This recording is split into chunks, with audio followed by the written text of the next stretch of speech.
Hello and welcome to Two Old Gunners Talking Football. I am Statman Rich, and today's podcast is on the penalty system that FIFA employ and the one that they got rid of. So without further ado, let's get into this straight away. The team that takes the first penalty in a shootout has a significant statistical advantage.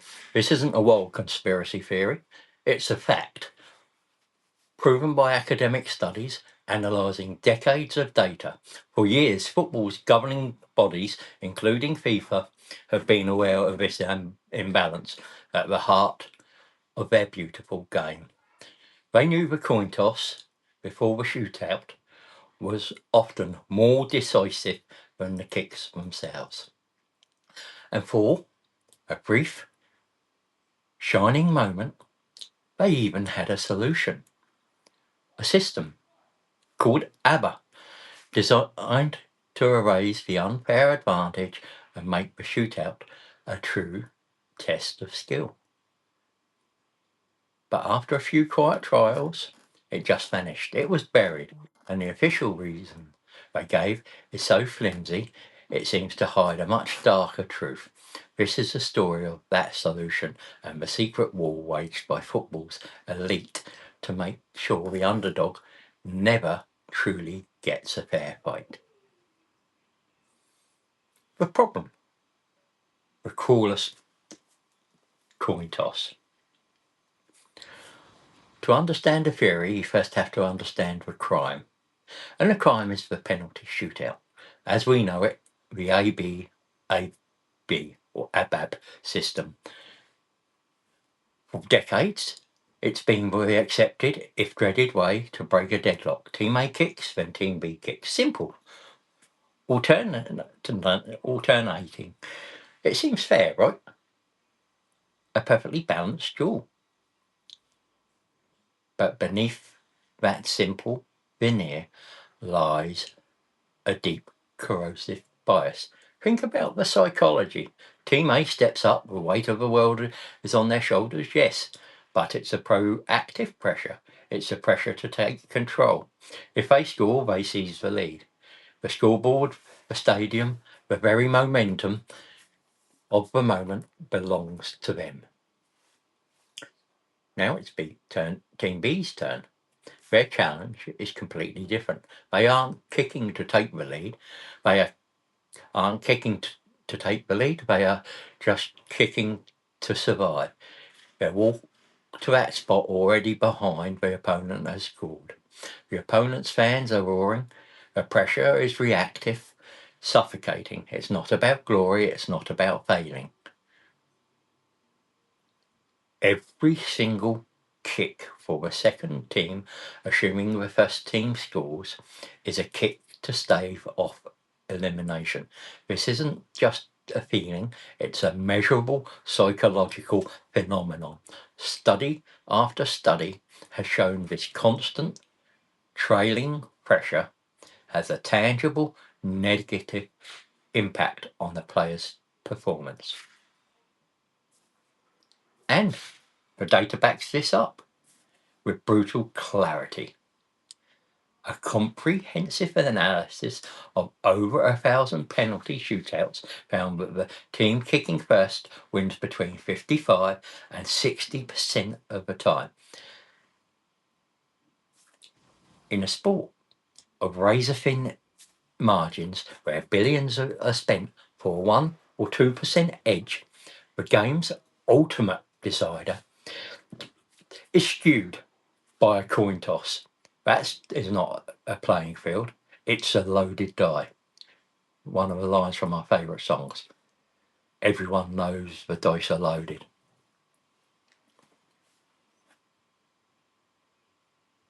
How many moments in football history have been decided by this? Think of the 1994 World Cup final. Italy have battled Brazil to a standstill. Brazil kicks first. The legendary Brazil to a standstill kicks first. Their legendary captain Franco Baresi skies his penalty. Brazil scores from that moment on. Italy is playing catch up. Each player walking to a spot with the added weight of being behind. The pressure builds until it consumes the divine ponytail himself, Roberto Baggio, who misses the decisive kick. Was it just the pressure of a moment, or was it the amplified systemic pressure of constantly being the team that had to respond? Now let's think of our own country's haunted history, England. Uh, we have a very poor past with penalties, a nation that has produced some of the world's greatest players, repeatedly crumbling from 12 yards out. Euro 96, World Cup 98, Euro 2004, World Cup 2006, Euro 2012. A pattern of heartbreak. In many of those shootouts, they kicked second, chasing the game, facing that amplified psychological burden. We call it a curse. We blame the players' mentality. But what if we've been blaming the victims of a broken system all along?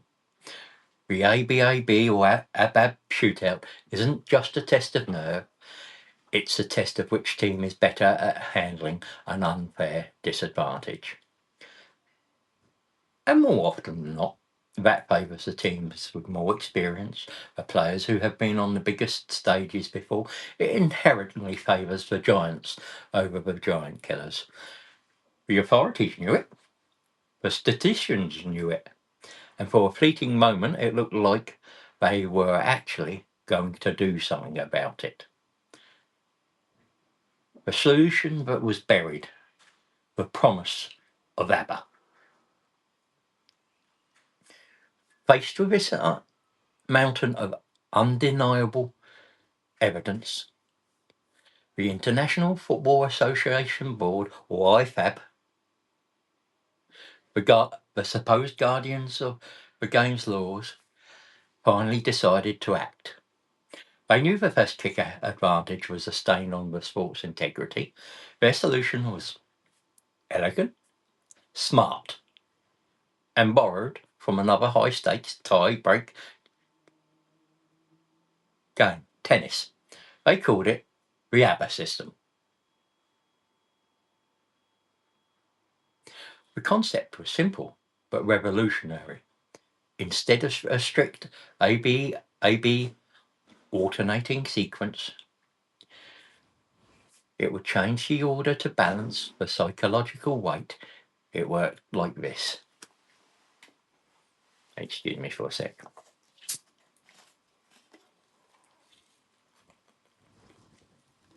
Team A takes the first kick, but then Team B takes 2 consecutive kicks. Then Team A takes 2. The pattern continues. A, B, B, A, B, A, until there's a winner. Why was this fairer? Because it brilliantly solved the core problem. Think back to that crushing pressure on Team B, always having to kick just to stay in the game. In the ABBA system, that's shattered. After Team A's first kick, Team B has an immediate chance not just to equalise, but to take the lead. Reactive pressure is immediately lifted and transferred for the first team. The team kicking second has a chance to apply pressure of their own. Imagine it. Team A scores 1-0. Under the old system, Team B is desperate. Under ABBA, Team B steps up. If they score, it's 1-1. But they get to go again. Suddenly they have a chance to make it 2-1. Now all the pressure is on Team A. This system ensures that neither team is ever stuck in a perpetual state of catching up. This wasn't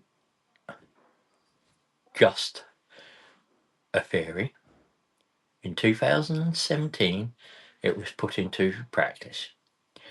UEFA and the English Football League began trialling the ABBA system in various youth and cup competitions, they needed to see if it worked in the real world, with real trophies on the line. The initial results were promising. While the sample size was small, the statistical bias seemed to vanish. Early analysis suggested the win rates in ABBA shootouts were hovering much closer to a true 50-50 split. It appeared to be working. It had seemingly neutralised the unfair advantage of the coin toss. It seemed inevitable that this new, fairer system would be rolled out across the sport. For any fan of an underdog nation, this was a moment of incredible hope. Pardon me. The ABBA system was a great equaliser.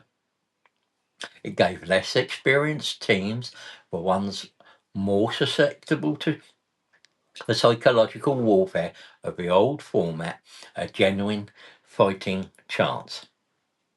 It was logical, it was tested, and it appeared to be fair. And then, just as quickly as it arrived, the game's elite killed it. The official story, the confusion excuse. After the promising trials, the footballing world waited for the official rollout. It seemed like a foregone conclusion, but the announcement that came was not the one anyone expected. In 2018, IFAB, with FIFA's backing, declared they were abandoning the ABBA system. The experiment was over. The old, biased, demonstrably unfair ABAB or ABAB system was here to stay. And the reason they gave? The official explanation, fed to the public, was that the ABBA system was too confusing. Now, let that sink in. Too confusing. The argument was that the new AB, BA, AB, BA sequence was too complex for players, referees, and most insultingly for us, the fans in the stadium and watching at home, to understand. This, on its face, a deeply cynical explanation. Let's break down how weak this argument is.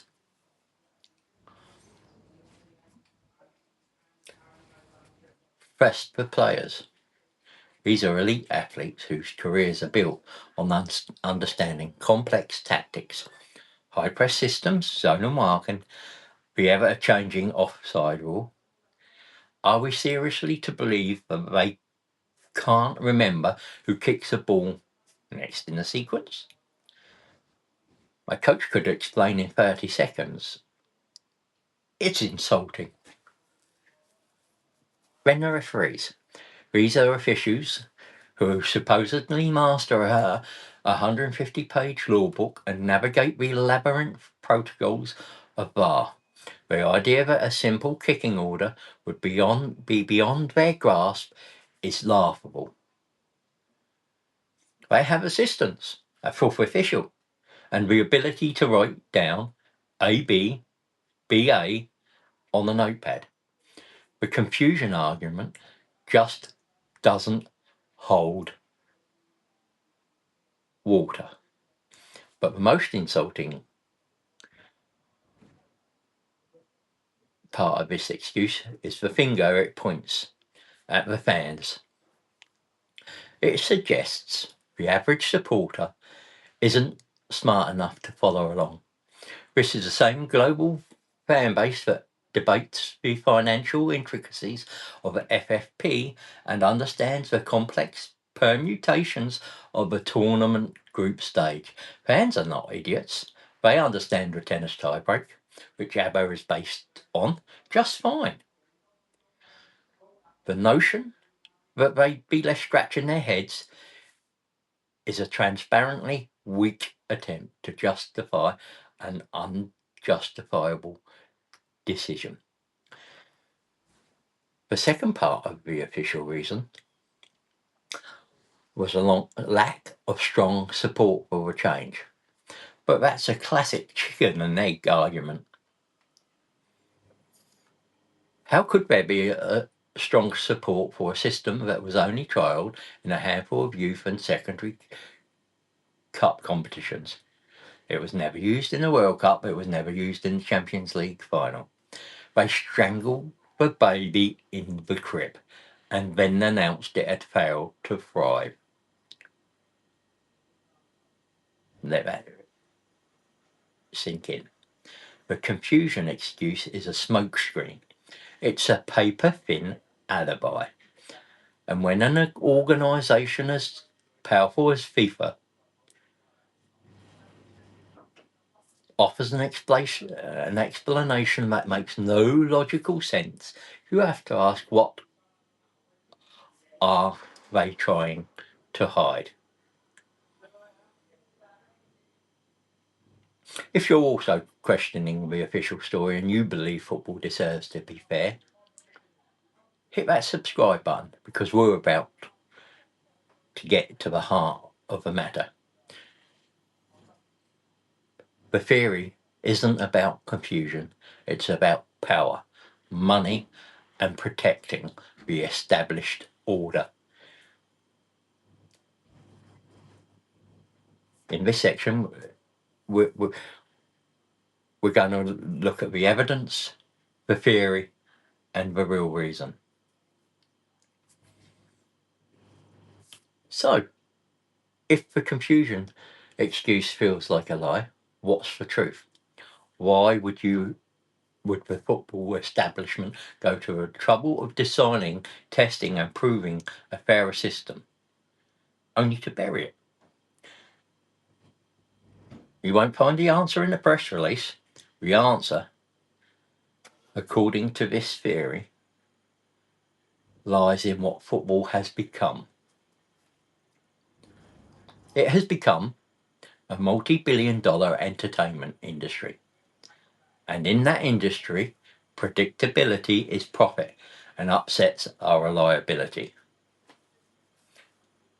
The real reason the ABBA system may have been buried is that it worked too well.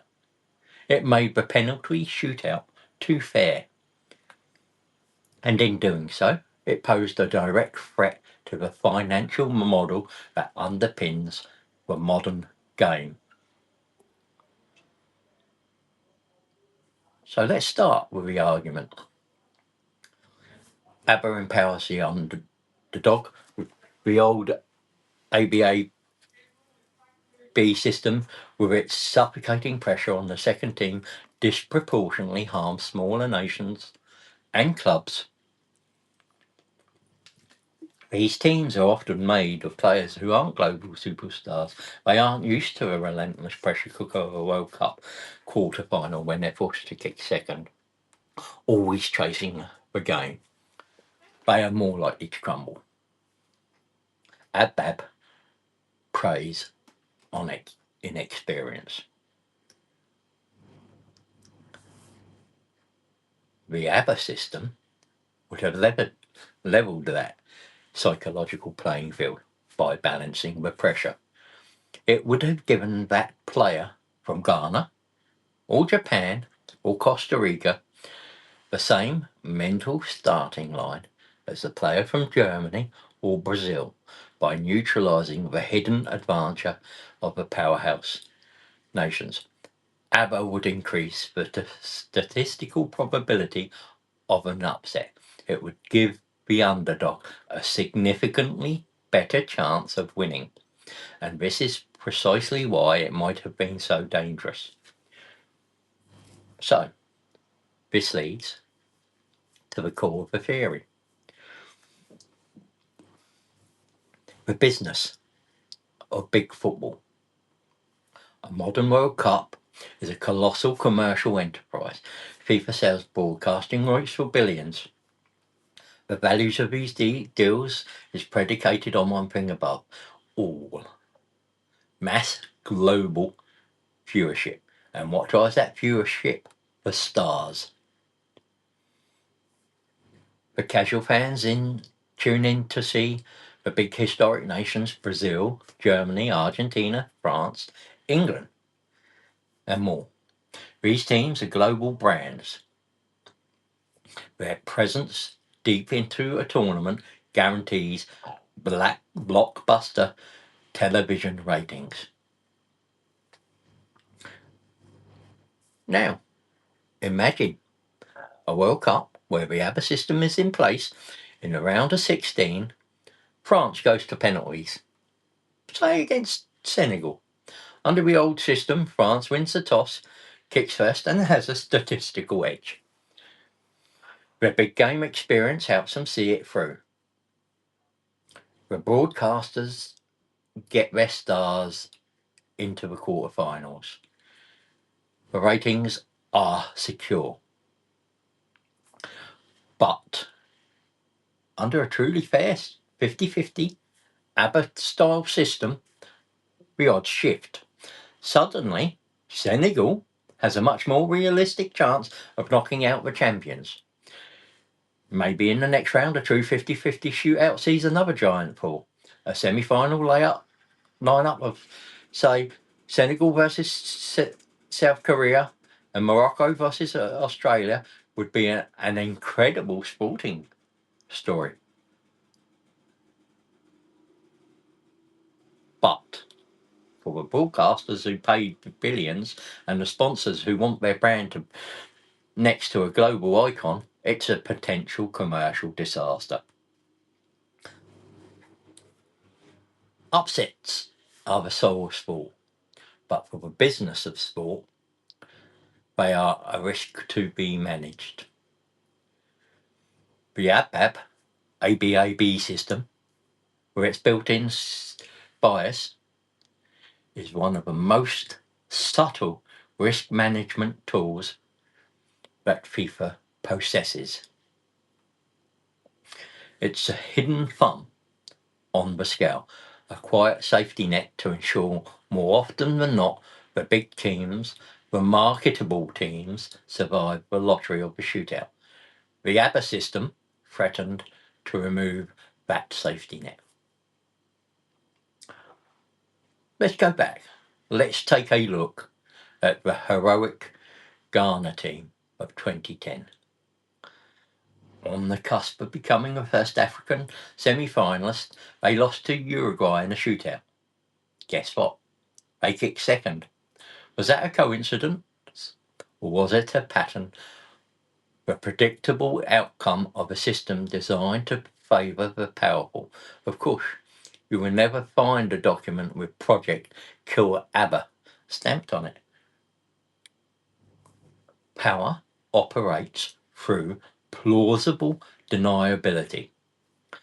You run limited trials, then bury the idea under bureaucratic jargon like complexity and lack of support. You perform the execution in plain sight, but you call it a natural death. So,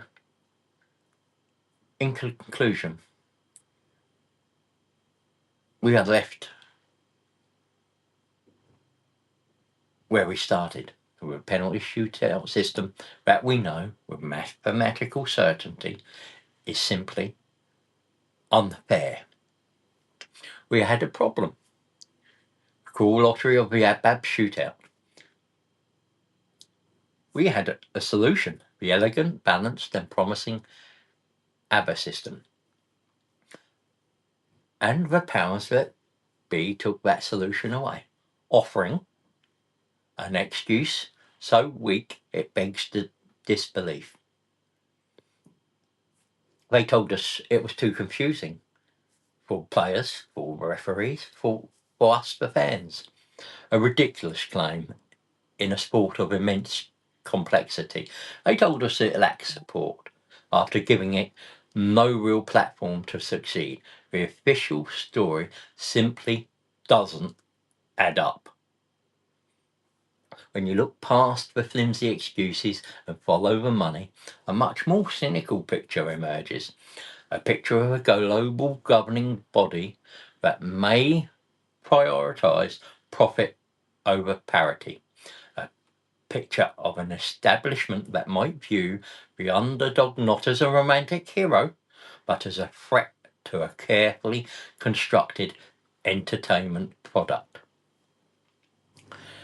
The ABBA system wasn't buried because it was confusing.